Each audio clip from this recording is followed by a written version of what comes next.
That is us. Right. So in the pilot and in the Arrow episode that you and Cisco Ramon showed up in, it seems like you guys had kind of like a brother-sister relationship. Is that how you look at it, or do you just see them as like recent friends and so on? I absolutely see it as very much a sibling relationship. You know, they give each other, they riff each other a little bit, but they also love each other so much. And you know, we've been through this really traumatic event of the particle accelerator explosion. I'm sure that's bonded them on a totally different level too. Is that something we will see in the flashback? You know how they got close to each other? I hope so. I hope you get to see some more history of their relationship. Also, you guys are great together, so I want to see more of that. Thanks. He's so funny. It's really great. Your filmography, I'm looking through it. Like, there's lots of lots of stuff with weird fan bases. Are you used to like the most extreme and sort of fringe type fans at this point? I love it. You're right. There were a few horror movies in my past, and what's great is everybody is so passionate. People really care. If they've seen it, they have something to say and a point of view. So it's cool. I love it. There's you make reference to some of the tragedies in the pilot. Yeah. So she's a little angry. I think more than anything, she's really sad. I don't know that we've seen the angry yet. I'm sure it could possibly come. And that is that when the Killer Frost comes? Possibly. That would be a question for Andrew and Greg more than for me. But can you? I mean, what can you tell us about that period? I mean, is that something we're going to see explored in the flashbacks, or is that kind of just going to be definitely. As soon as episode 103, we see the flashbacks, and you start to understand how big and important Star Labs was, and how terrible that tragedy was. I mean, it's if you imagine, there were probably thousands of people working in Star Labs, and only 3 people have come back. So that's what a big bad deal it was. So you do get to see a little bit more of that. Have they given you like a reading list to pull up on this character at all? No, they haven't. Okay. Really? You know the fans are like totally going to annoy you about that.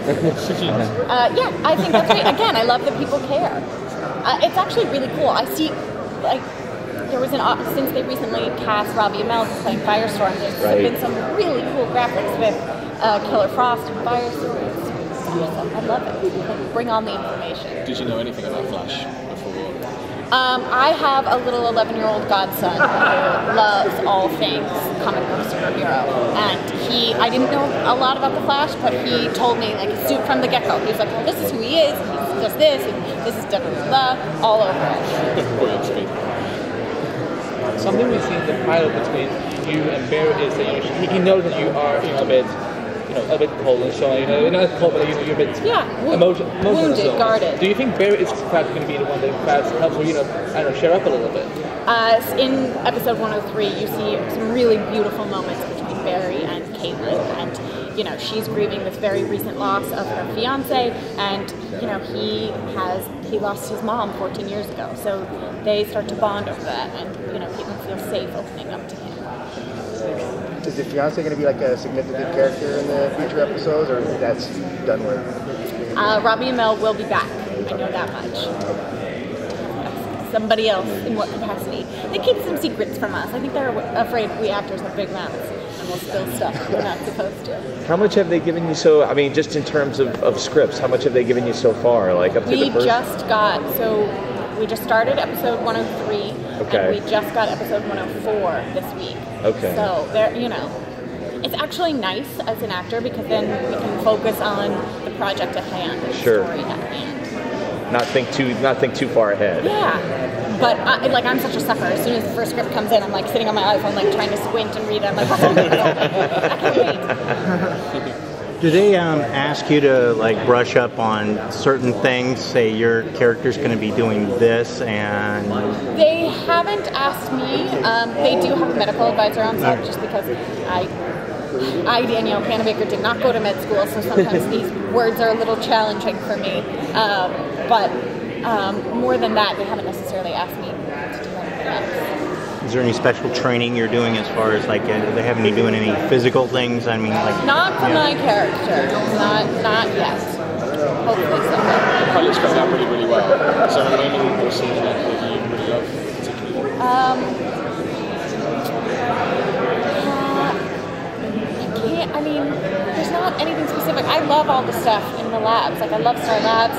I love, you know, when you start to see a little bit of a friendship between Barry and Caitlin. You know, she comes around. She's like, all right, this guy, it's gonna be okay. He's gonna help us. He's on our side.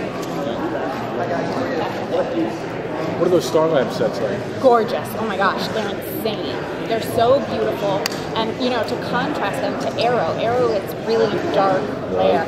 Star Labs is beautiful and shiny and clean. It's really They introduced you on Arrow.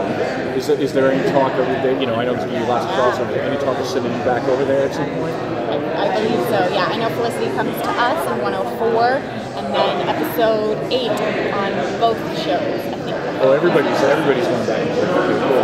That's the 2-hour crossover, is that right? I believe that is their plan, yes. Okay. Have all of you actors had a race yet to see who's fastest? No, I know I would lose. Although I feel like maybe, to be fair, we should put them all in high heels and then Should I let you take Something we've seen in the past is that she seems a bit skeptical of this whole new meta-human universe now. So is she slowly going to start accepting it or so? Or is she still, you know, like, this is crazy? You know, if he was like, I can run 500 miles an hour, you would not believe him if he just said that right off the bat. Like, that's crazy, that's ridiculous. And I think so that's what's nice about Caitlin is she is very grounded in reality. She's like, okay, show me, prove it to me. But, I mean, once you see the physical proof, you can't deny it. Okay, but you're slowly going to start, like, you know, like, accept, you know, that this is becoming a thing now, like... Yeah, I mean, I think you see it. You see the people who were affected by it. You see Clyde Martin was affected by it. And, you know, each episode, there's a new rogue, someone new for us to take on. In Star Labs, are there any, like, villains being harbored there, like, in... Deep Freeze. I mean, in the comic books, they always have like somebody stashed away. I don't know if we necessarily have anyone stashed away. We have a lot of technology in Star Labs, and our intent is to use it for good. If it got into the wrong hands, maybe it wouldn't be used for good. Caitlin's also assigned. I don't want to give too much away. Oh, come on. I don't know how many people would come over here and yell at me. We won't tell anyone. We won't. We'll say We don't know anyone. I keep secrets like you wouldn't believe. We're nerds. We don't have friends. I'm not a nerd. All right, guys, I'm so sorry. We have to wrap this up. Thank you so much. Thank you, guys. Naperville. John. A table full of guys, you lose her and you get me. I'm really sorry. So what's up? So who do you think had the more uncomfortable suit, you or Grant? I haven't been in his suit, but from what I understand, it's, you know, I don't know how it could be more uncomfortable than mine was. You know, I understand they have a different kind of glue. They don't have to take it off with acetone, you know, anymore. You know, they can clean it. We couldn't clean our suits. $100,000 to build 4 suits in 1990, and they would hang them up in the trailer and spray with Lysol. Because I was crumbling. It was crumbling through it. I didn't have a cooling unit for the pilot, which we shot in May and June in Los Angeles. Oh. So I'd be in it for 10 minutes and I'd take off the glove and it'd literally be filled up with sweat. They got me a cooling unit to wear under the suit by the time of the series. They started with a cooling unit. You know, Andrew was working on the backlight of Warner Brothers when I was doing The Flash. And we had some interaction. Jeff was a fan of The Flash. Greg Berlanti's, you know, favorite characters of The Flash. They were very aware of the first series. And from what I can tell, structurally in terms of story and also in terms of the way it's shot and trying to protect him a little, they paid very close attention to our mistakes and are addressing them. I don't know if I answered your question. That's okay. No, it was just an icebreaker.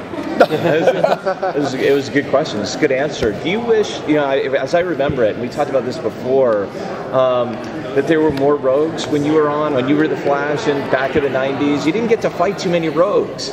I have to say, and this isn't the answer people want me to give, but when we first started, our concept was basically a gritty CSI reality show.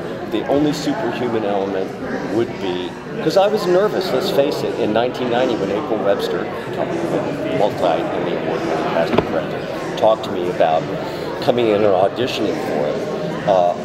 I had just come from New York. I'd been on Broadway. I had 2 Emmys for daytime. I was like ready to go to prime time, but I was insecure about how comic book figures had been handled on television up to that point. Sure. I had delusions of being a serious actor, and I wanted to pursue those delusions.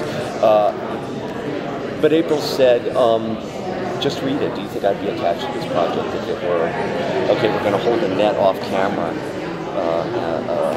and throw it on as a net for Spider-Man? No, we're not obviously. Well, we didn't. What was your question? It was but I like. There are no short answers after 50. No, that's guys. fine. I mean, you laugh now. The reason I asked the question is because this show seems like it's going to delve into some serious sci-fi that we didn't get on your show. But then again, I grew up with your show, and I loved that show, and I was sad when it was gone.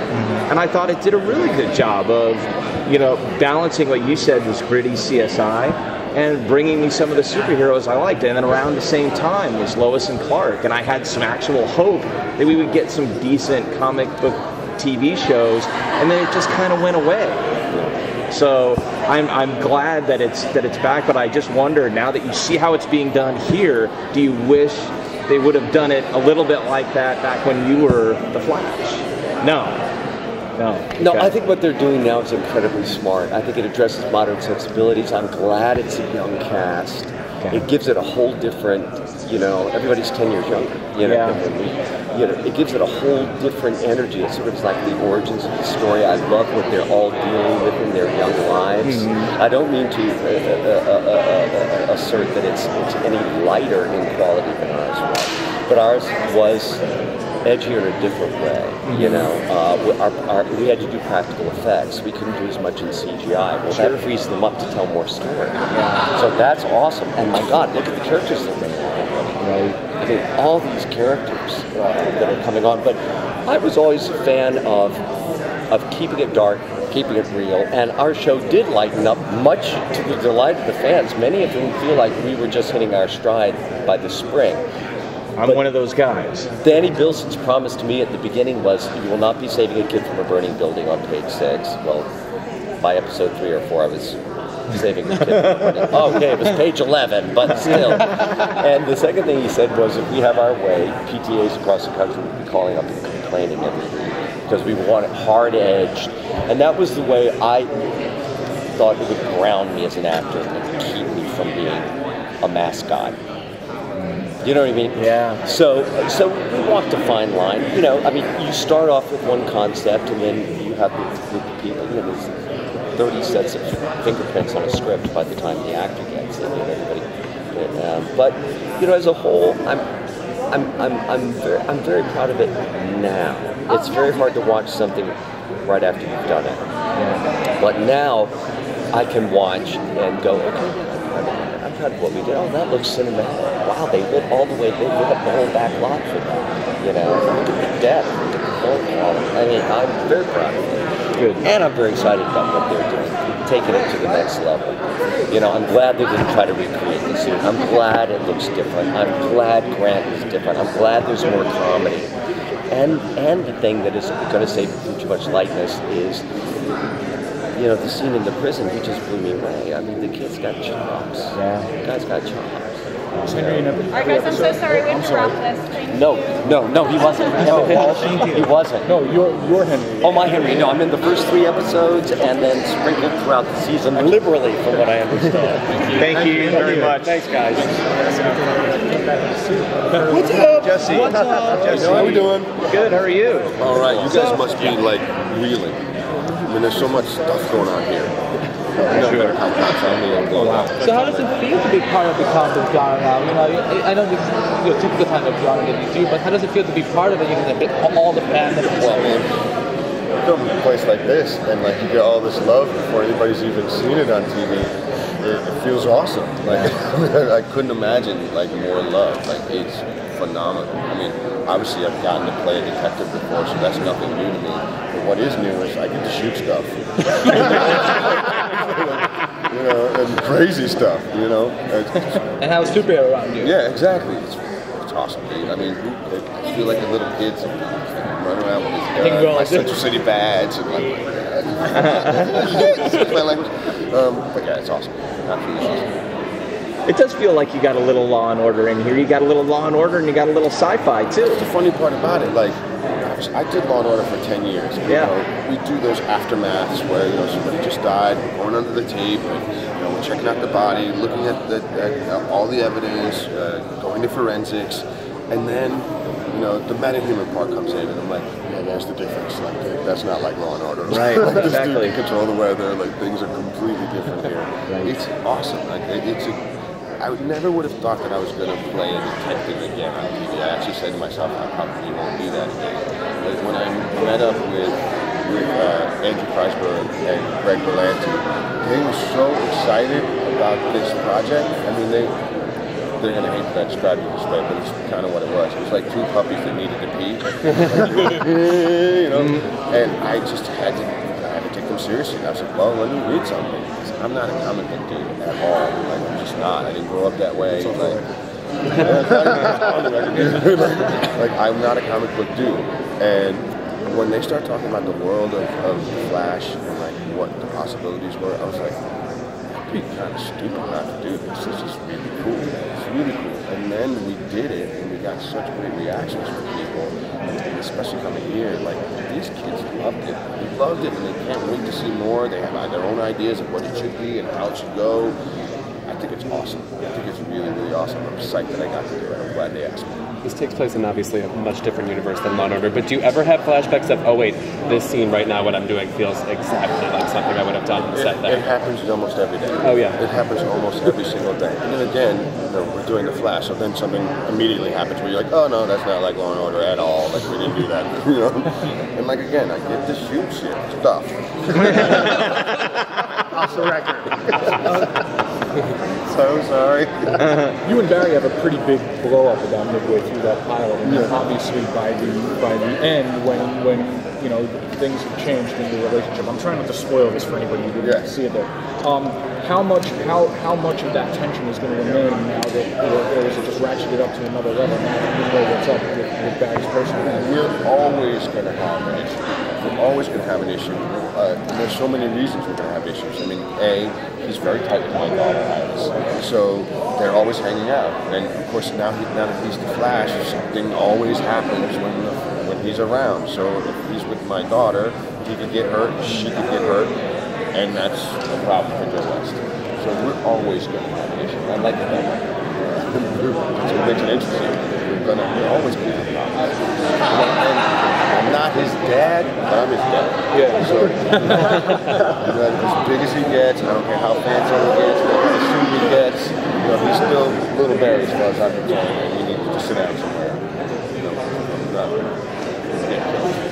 I don't know if this was mentioned in an earlier draft of the script and so on, but what is the status of Mrs. West, your wife? That's a really good question. They never don't know. They didn't tell you anything about it? No, they didn't. And I asked a couple of times. I was like, is there a Mrs. West? They said, yes. I was like, is she around? They said, no. And I was like, did I know anything else? They said, no.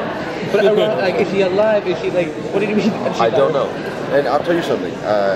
When I started the project, particularly when we were starting the pilot, Andrew, Jeff, and Greg were sort of telling about the world of the Flash and like all the details of the metahumans, what's coming, and who this gorilla is, why that cage is there. And I was like, stop! Don't tell me anything else. I didn't grow up in this world. I don't know this world. Neither did Joe. So that's the way I want to play. Like, nice. I don't need to know. Like, yes, I know Wentworth is coming. I have no idea what he's playing. I don't know what he looks like. But and I want to keep it that way. I mean, that's the only way I think to play Joe West. He's like the audience. He sees it like you guys see it. I mean, he's one of the only humans standing there. So normal humans, I mean. So that's the way I want to keep it. I don't want to know too much. So I'm sure I know what's up with my life. Maybe I don't. But I apparently told Iris that she's dead. So I don't know what else it is. I'll be just as surprised as you when she shows up, or if she shows up, Good. Thank you guys. Thank you. Have a good day, guys.